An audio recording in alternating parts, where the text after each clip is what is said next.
Damos ahora la bienvenida al doctor Fernando Prados, embriólogo, director del Laboratorio de Reproducción Asistida, EHM Hospitales del Hospital Montepríncipe en Madrid y uno de los máximos responsables de este registro SED. Muy buenas tardes, Fernando. Hola, buenas tardes. Muchísimas gracias por estar con nosotros. A vosotros. Un placer, como siempre. Fernando, ayer presentasteis los resultados y tasas de embarazo por centros de reproducción asistida, correspondientes, si no me equivoco, al año 2015. Eso es. Vamos con ese 2015. Pequeño añito y poco de, no de retraso, ¿no? Porque hay que ver que nazcan los niños, cómo nacen y eso lleva como mínimo 9 meses. Como mínimo. Bueno, como máximo, casi mejor dicho. Como mínimo para recoger la información, claro, son 9 meses para que nazca y luego recoger la información. Para empezar, bueno, ¿estáis contentos con los resultados? Estamos este año? Muy contentos. La respuesta de los centros ha sido espectacularmente buena y han recogido los datos con una calidad tremenda, siempre lo he dicho, que incluso por encima de lo que se les exige. Es muy de agradecer. Que dicho todo sea de paso, lleva su trabajo. Lleva mucho trabajo. Te lo digo como implicado personalmente en la recogida de datos y el envío, lleva mucho trabajo. Sí, pero es una labor importante no solamente de cara a cumplir con el requisito del registro nacional, sino también pues es una manera de que los centros pues también se esfuercen a tener estos datos correctamente recogidos y la información accesible también para sus propios estudios. O sea, todas las búsquedas y todas la puesta sobre el papel y en sus bases de datos de lo necesario para el registro también es muy necesario para ellos mismos, para otros estudios, de tasas de éxito, de nacidos, de sus propios centros. Entonces, yo creo que es un ejercicio que requiere disciplina, pero que da mucho fruto. Y además también se ve que año tras año se van limando pequeños desajustes que pudieron aparecer en su momento. Cada vez es más ágil, es más fiable también, yo creo, porque si recuerdas, hay que recordar también a todo el mundo que el doctor Fernando Prado estuvo con nosotros también hace ya 3 años. Yo creo que cuando salió el primer registro ya por centros de la SEF. Y si recuerdas en aquella visita que nos hiciste, yo os comentaba que a mí me daba miedo que este registro se pudiera llegar a ser utilizado por parte de las clínicas como una herramienta de marketing. Sí. Vamos a disipar un poquito ese miedo. Bueno, no es cuestión de disipar ese miedo. Yo creo que el registro discrepo de eso. Es decir, me parece incluso muy bien que las clínicas utilicen los datos del registro como marketing, porque los datos del registro... Porque son datos abiertos a cualquier persona. A cualquier paciente, a quien quiera consultarlos. Es decir, que se publican, sí. Se publica una pequeña, incluso muy pequeña parte de los resultados del registro, pero que respecto a que sean utilizados como marketing o para decir la calidad de resultados de un centro, me parece estupendo, porque además lo bueno de estos resultados es que son resultados validados. Son resultados con el marchamo de la Sociedad Española de Fertilidad, porque le hacemos una monitorización a un porcentaje importante de los centros que participan.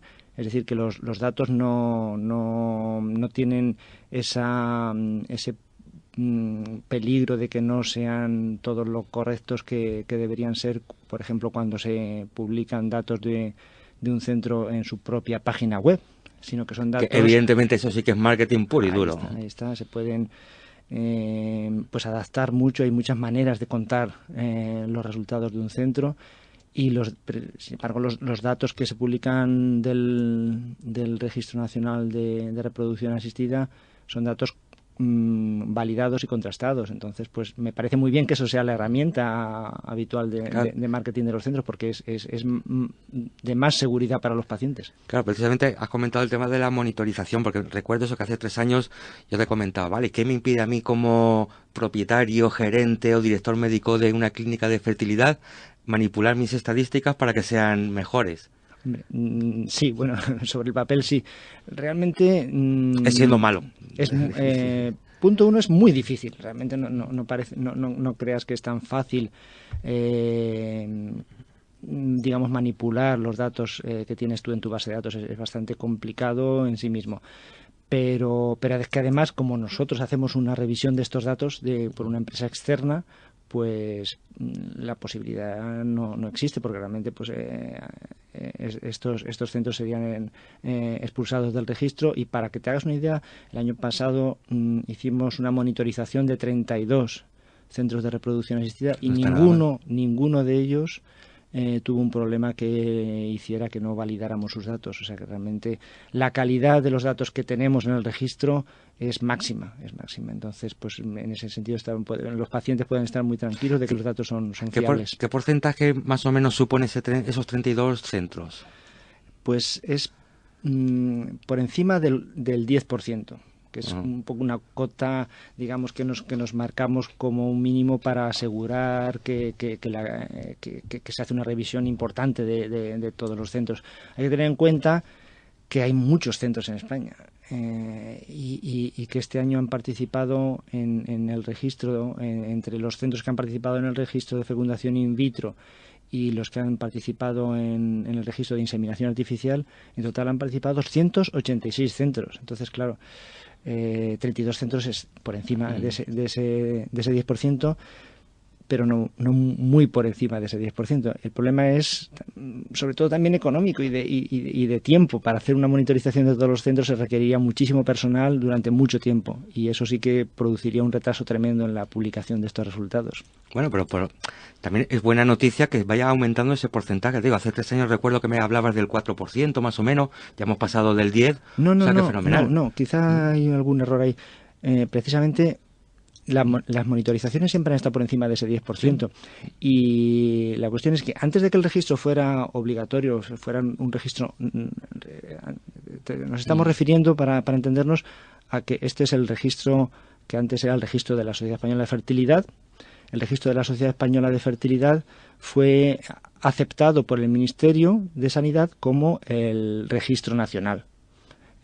Fue aceptado el año pasado y este año también. Es decir, cada año pues se hace una revisión y se acepta este registro como registro nacional. Al ser registro nacional, la participación es obligatoria, con lo cual dimos un salto cualitativo, un salto importante en el número de centros que participaban. Al aumentar mucho el número de centros, tenemos que aumentar el número de centros monitorizados para que la proporción se mantenga. Entonces siempre hemos estado bastante por encima del 10%, pero ahora es más complicado porque participan muchos más centros, pero lo hemos mantenido. ¿Qué pasaría si un centro se negara a mandaros los datos? Que imagínate que digo, este año me ha ido muy mal, he tenido muy malos casos, he tenido unas tasas malísimas, no quiero participar. Sí, si no participa, eso se considera falta grave. La no participación en el registro es una falta grave que conlleva desde una multa hasta incluso el cierre del centro. Entonces, claro, o sea, que se le quite la autorización de la comunidad. Sí. Se podría llegar a ese extremo, sí. Pues vamos a hablar ahora también un poquito ya de los resultados, que no me comentes un poquito, pues qué resultados hemos tenido, si somos buenos, si trabajamos bien, si no lo hacemos tan bien. Para ello vamos a hacer una pequeña pausa, vamos a tener también a la doctora Irene Cuevas y escuchamos un poquito de música mientras nos ponemos en contacto con ella.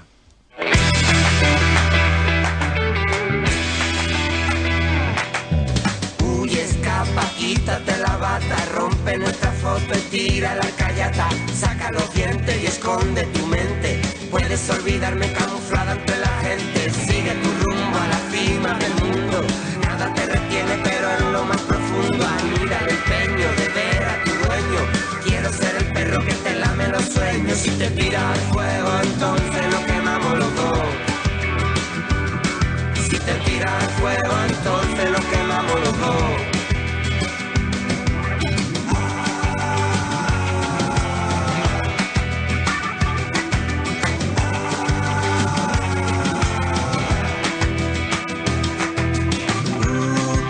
Sopla el viento y nunca me olvido de ti. Soy como un gato negro, soy el óxido en el hierro que va volviéndote. Oye mujer, hay tantas cosas que te quiero decir. Yo nunca quise hacerte daño, mi amor, no hay quien me entienda. Oye mujer, ¿dónde están los besos que me perdí? escondido en un oscuro rincón, por si me encuentras.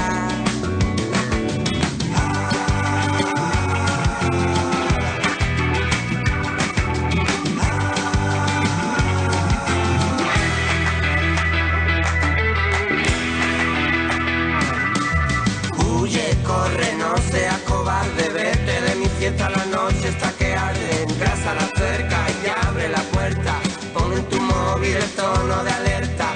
Sal del barreño, vomita tu sueño, libera la endorfina que te da la vitamina. Sigue el camino tirando el cerillo, estamos obligados a quemar el castillo. Si te tiras al fuego, entonces nos quemamos los dos. Si te tiras al fuego, entonces nos quemamos los dos.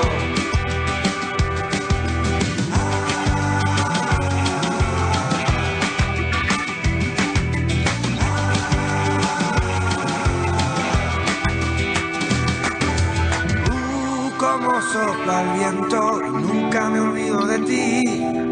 Soy como un gato negro, soy el óxido en el hierro que va mordiéndote. Y damos, como hemos dicho, ahora la bienvenida a la doctora Irene Cuevas, embrióloga y responsable de los laboratorios de reproducción asistida del Hospital General Universitario de Valencia y responsable también de este registro SEF. Muy buenas tardes, doctora Cuevas. Hola, buenas tardes, Paco. Muchas gracias por la invitación. Gracias a ti, Irene, por soportar este atraco que te he hecho en el día de hoy. Irene, ¿sabes que estamos aquí también con Fernando? Exacto, que trabajáis... Hola, Fernando, buenas tardes. Hola, Irene, otra vez. Buenas tardes. Hacía mucho tiempo que nos veíais, ¿eh? Sí, casi desde ayer. unas horitas, vamos, unas horitas. Se me ha hecho largo, Estamos de resaca aún de workshop.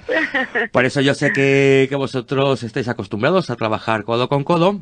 Y bueno, pues estábamos hablando, antes de ponernos en contacto contigo un poquito, pues eso, sobre este registro SEF de resultados por clínicas. Y quería preguntarte, Irene, bueno, han pasado ya no es el primer año que se hace. ¿Qué valoración nos das? ¿Qué evolución crees que ha tenido este registro, sobre todo en cuanto a participación? Ya nos ha comentado Fernando que la participación es alta, entre otras cosas, porque es un registro obligatorio. Exacto, ha pasado a ser el registro nacional de actividad en reproducción asistida, que era algo que teníamos que empezar a cumplir, porque en nuestra ley 14/2006 está recogido como obligatorio.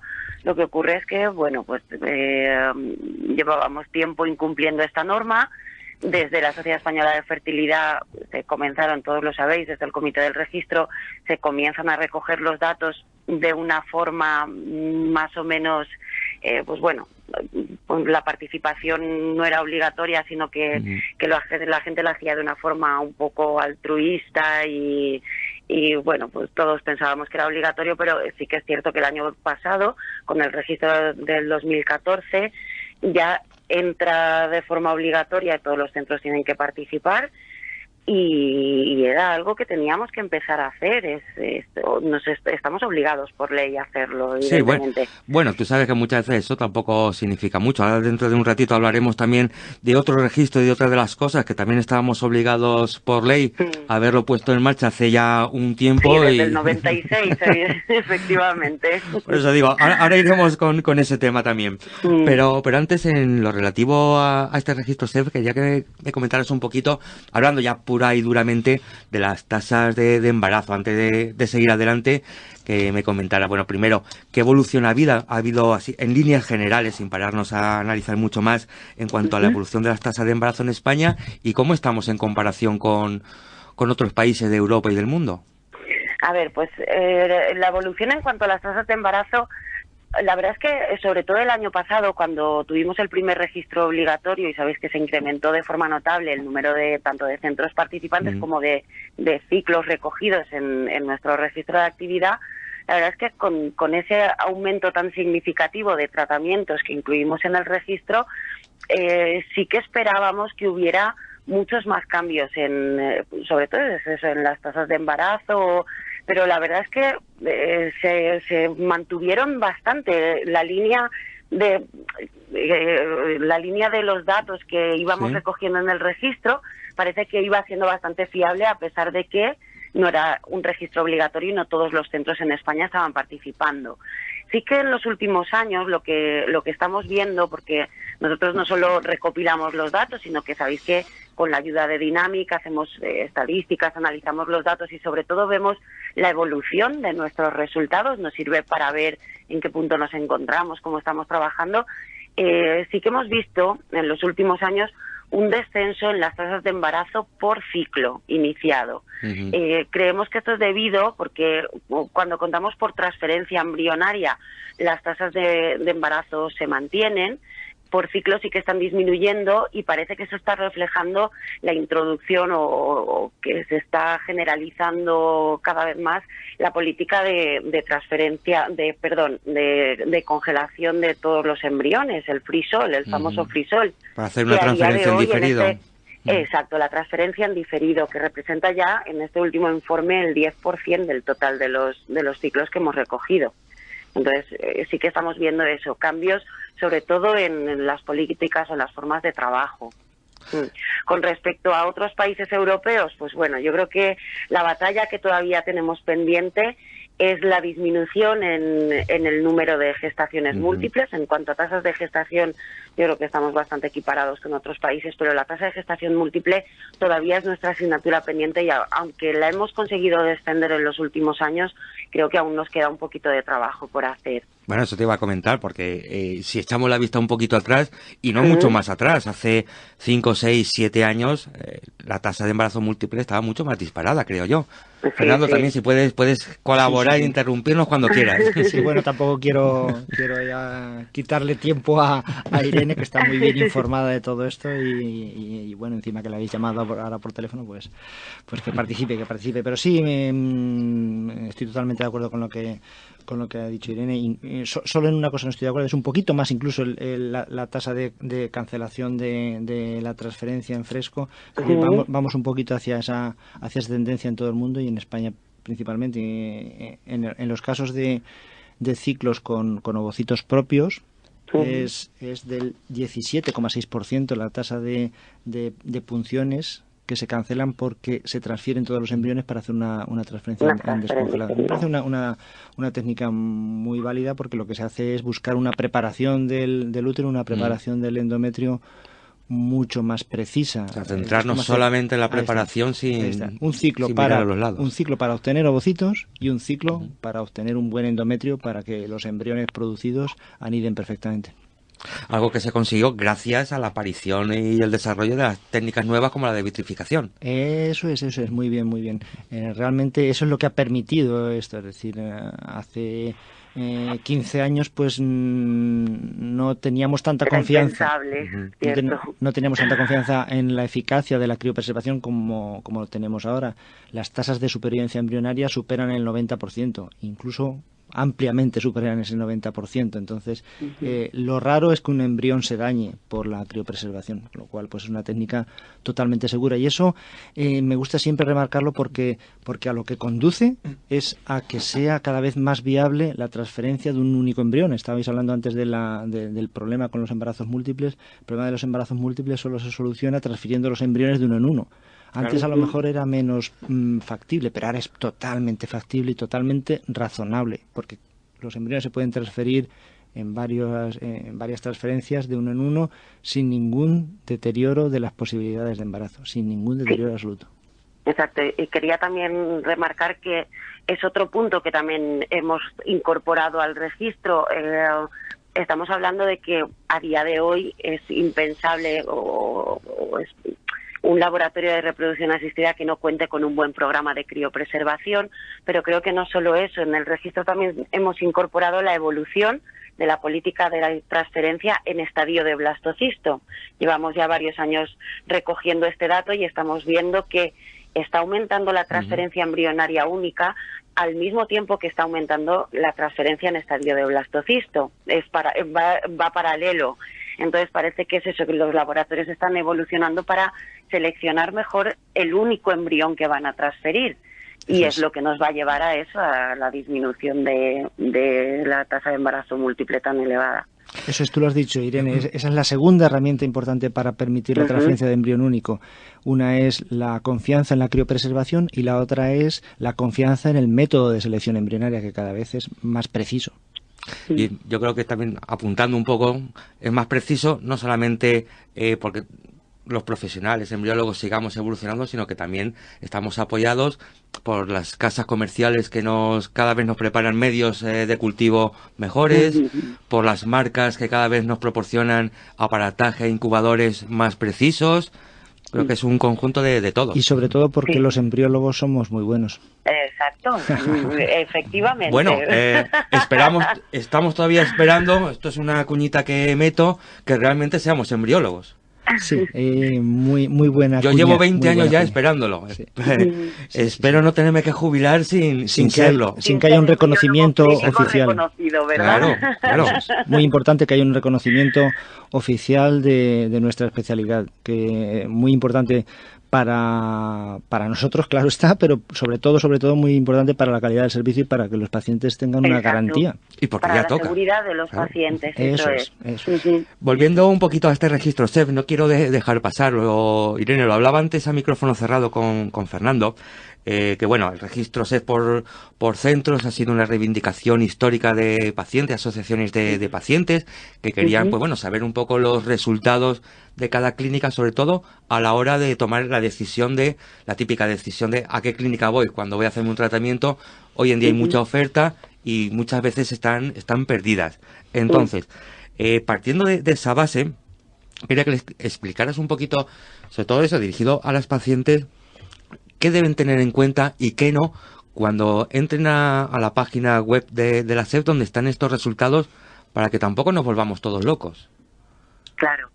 Bueno, lo primero que me gustaría transmitir de cara al paciente es que ellos pueden acceder efectivamente desde la página web del registro, pueden acceder a los datos por centro, y sí que es cierto que no hay demasiados datos publicados de cada uno de los centros, pero los datos que están publicados los pacientes pueden tener la seguridad de que son datos auditados, que desde el registro de la SEF sabéis que hay una monitorización de los datos en los que hay unos auditores que van a los centros y comprueban que los datos son reales. Además de que los filtradores del comité del registro revisamos uno a uno todos los datos que se han introducido en la plataforma digital a través de la que se hace el registro o que hace el registro cada centro, pero esos datos son los que son fiables porque están auditados, porque están revisados y porque son reales. Pero a mí quizás, Irene, perdona que te interrumpa, casi me preocupa más que esto, que ya lo hemos tratado también en otras ocasiones, el tema aunque hablábamos también, el tema de las horquillas estadísticas, que a lo mejor para alguien que no conoce bien el tema estadístico, para mucha gente, puede llevar a error, ¿vale? Sabes que centros, sobre todo pequeñitos, con un número de casos no demasiado alto, nos dan unas horquillas muy grandes. Efectivamente, cuanto más pequeño, por tema estadístico, claro, cuanto más pequeño es el centro y menos tratamientos hace, evidentemente sus horquillas son mucho más amplias porque fundamentalmente entre unas pacientes y otras las probabilidades de embarazo son completamente dispares. Todos lo sabemos, los pacientes también, aunque muchas veces queramos ponernos la venda, pero no tiene las mismas posibilidades de éxito una paciente de 22 años que una de 42. Entonces las tasas de embarazo pueden ser tan amplias haciendo exactamente el mismo tratamiento que al final, aunque sean horquillas muy amplias, es un reflejo de la realidad. Y va a depender, pues eso, de la edad de la paciente, de la técnica, etcétera. Pero lo que sí que pueden ver dentro de los datos públicos que están publicados en la página web del registro es ya no solamente las tasas de embarazo, sino que también pueden hacerse una idea de cómo trabaja ese centro. Sabéis que uno de los datos públicos que tenemos en nuestra página web es la política de transferencia embrionaria. No es solamente tasas de embarazo, sino ¿Cómo se consiguen esas tasas de embarazo? Evidentemente, estamos intentando, o la finalidad de las técnicas de reproducción asistida es el nacimiento de un niño sano. Un niño sano, lo comentábamos antes, se consigue transfiriendo un único embrión viable. Podemos ver dentro de los datos públicos si un centro está transfiriendo en muchas ocasiones 3 embriones, o si la mayoría de sus transferencias son de uno, o entonces sí que nos podemos hacer una idea de cómo trabaja cada centro. Eso es lo que a lo que te referías antes con lo de política de transferencia, es decir, el número de embriones que transfieren mayoritariamente los centros, y desde luego desde la Sociedad Española de Fertilidad hay unas recomendaciones de transferir lo más en un porcentaje lo más alto posible un solo embrión, y en todo caso 2 embriones, y prácticamente inhabilitar la transferencia de 3 embriones. Claro, a mí lo que me preocupa realmente es eso, que una paciente que va a comenzar un tratamiento de reproducción, que está en ese momento en el que tiene que decidir a qué clínica va, y después, bueno, de hablar con las amigas, con la familia, de pasar por un par de horas por los foros de internet, dice, pues mira, tengo la clínica A, la B y la C. Bueno, pues voy a ver en el registro SEF cuál de las 3 clínicas tiene mejores tasas de gestación y de embarazo para ir ahí. Esa persona se va a quedar únicamente con el dato frío. O sea, no va a analizar si la clínica C tiene unas peores tasas porque ese año le han venido muchas mujeres de más de 45 años, o si porque tiene una tasa muy alta de gestaciones múltiples y a costa de tener una mejor tasa de embarazo.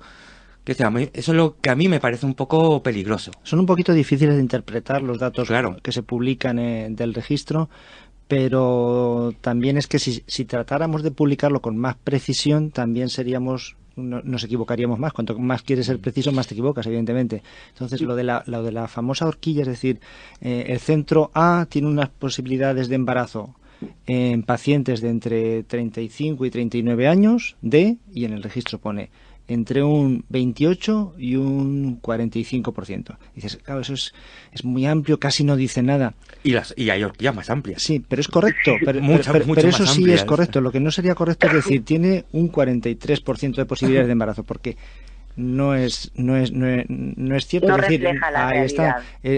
Siempre hay un intervalo de confianza, claro, estadístico. Tampoco refleja la realidad la que te dice entre lo que decíamos, entre un 5% y un 100%.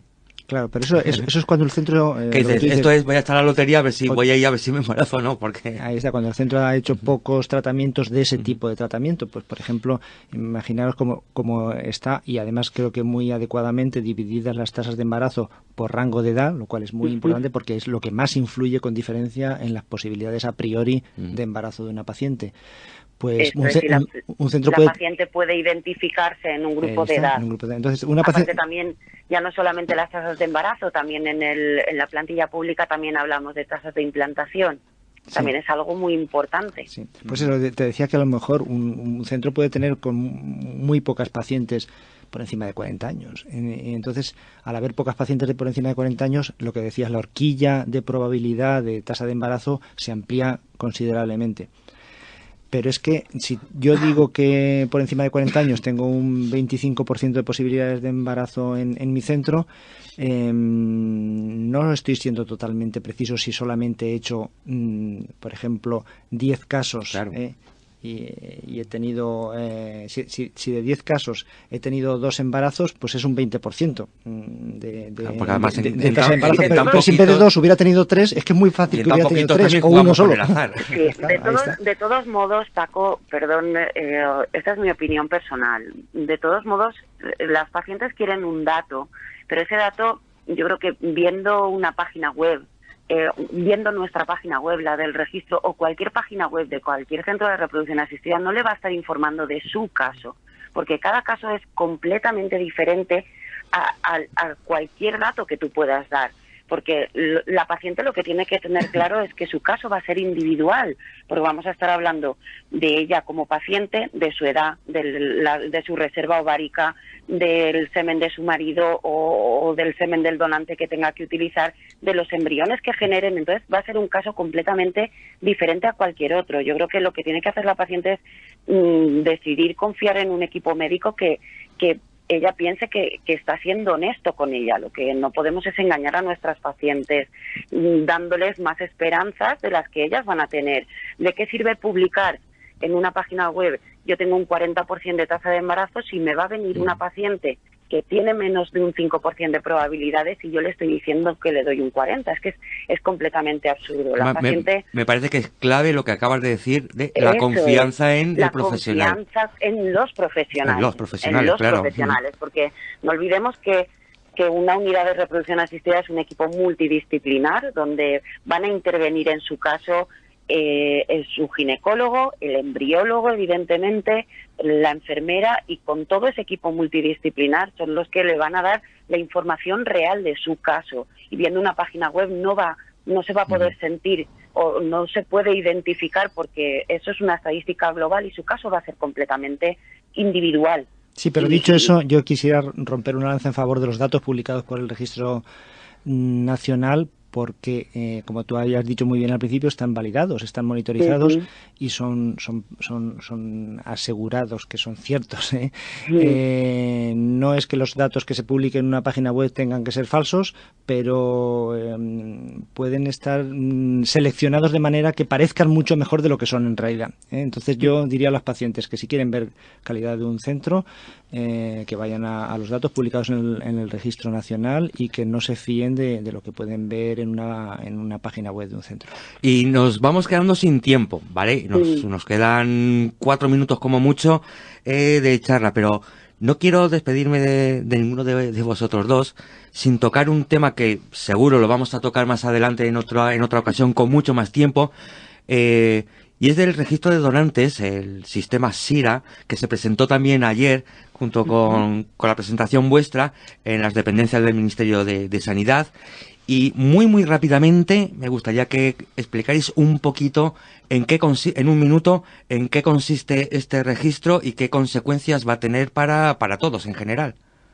¿Quién se atreve? Bueno, cedo la palabra al coordinador del registro. Sí, pero yo soy coordinador del registro de actividad, no del registro de donantes. Eso es una cosa que no tiene nada que ver. Exacto. Lo conocemos porque somos profesionales de reproducción asistida y no por otras cosas. Bueno, en realidad es la plataforma SIRA, es una plataforma informática que va a permitir que todos los centros puedan volcar en ella información sobre reproducción asistida en general. En una primera etapa se va a ocupar y se está desarrollando, ya prácticamente está desarrollada, para acoger el registro de donantes, lo que tú has comentado.